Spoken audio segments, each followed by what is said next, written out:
te laisse pas distraire par les paroles négatives, les paroles de mépris.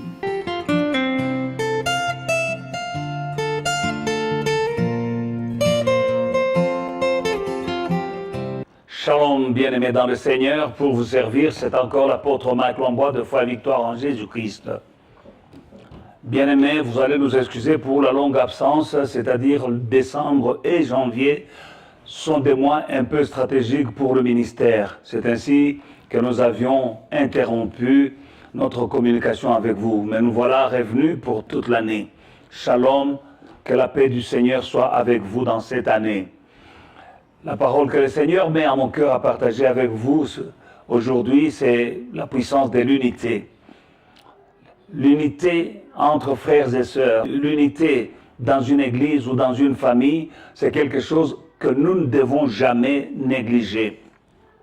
Quand nous lisons dans le livre de Jean chapitre 17, 22 et 23, Jésus dit « Je leur ai donné la gloire que tu m'as donnée, afin qu'ils soient un comme nous sommes un. Moi en eux et toi en moi, afin qu'ils soient parfaitement un et que le monde connaisse que tu m'as envoyé et que tu les as aimés comme tu m'as aimé. » C'est la prière de Jésus qu'il adressait à son Père. Jésus s'apprêtait à s'en aller. Pendant qu'il pensait à sa mort, mais il pensait aussi à nous. Il s'apprêtait à mourir, à être crucifié, mais il pensait à nous. Et comment il priait pour nous? Il priait que nous soyons un, comme le Père, le Fils et le Saint-Esprit sont un. Et c'est quand nous sommes unis que le monde saura que Jésus a été envoyé par le Père. On ne peut pas reconnaître le Seigneur si nous sommes divisés. C'est important en tant que membre d'une Église, parce que nous sommes les membres du corps de Christ, dont la tête est Christ lui-même, et l'Église c'est le corps de Christ, et chaque personne est un membre du corps de Christ, donc nous devons marcher dans l'unité et dans l'harmonie. Que l'Esprit de Dieu vous aide, bien-aimés dans le Seigneur, à voir les domaines où vous n'êtes pas unis, avec les gens avec lesquels vous devez vivre.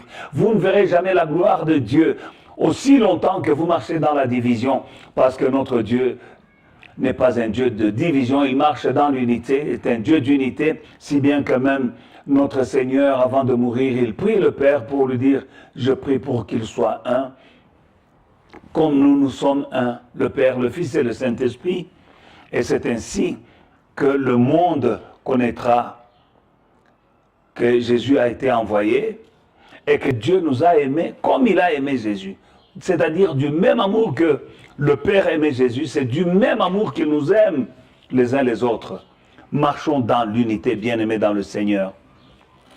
Quand nous voyons la puissance de l'unité, dès le commencement, le peuple de Dieu, la volonté de Dieu, après avoir créé l'homme, il a dit, allez remplissez la terre, assujettissez-la et dominez sur toute la terre, Mais dans le livre de Genèse chapitre 11, nous voyons, au verset 1, nous voyons ici des hommes qui étaient unis pour des raisons mauvaises. Parce que c'est qu'ils étaient unis pour faire le contraire de la volonté de Dieu.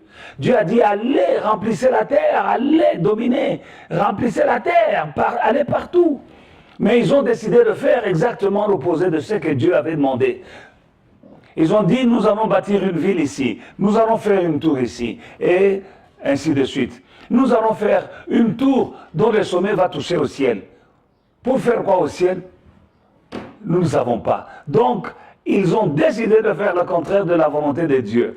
La Bible nous dit, au verset 6, que Dieu, quand il a vu ce qu'il faisait, il dit que ces hommes parlent un même langage. Ils sont unis. Ils ont la même vision. Donc, tout ce qu'ils entreprendront, ils ne peuvent pas échouer. Personne ne peut les arrêter. Rien ne peut les arrêter de réussir tout ce qu'ils entreprendraient. Parce qu'ils sont unis. Dans une mauvaise chose, dans une chose qui n'est pas dans la volonté de Dieu, Dieu lui-même dit, Parce qu'ils sont unis, parce qu'ils parlent le même langage, rien ne peut les stopper. Maintenant, essaie de t'imaginer, mon frère, ma soeur, si nous sommes unis en faisant des bonnes choses, en faisant la volonté de Dieu, qu'est-ce que nous pouvons échouer? Prends la bonne décision de marcher dans l'unité. L'unité est indispensable dans la famille, l'unité est indispensable dans l'Église, l'unité est indispensable même au niveau de la nation. L'unité est indispensable si on veut réussir. Bien-aimés dans le Seigneur, méditez sur cette parole d'unité. Regardez dans vos familles, regardez dans vos relations et regardez dans votre assemblée. Refusez la division. Soyez unis et vous réussirez cette année. Shalom, que Dieu vous bénisse.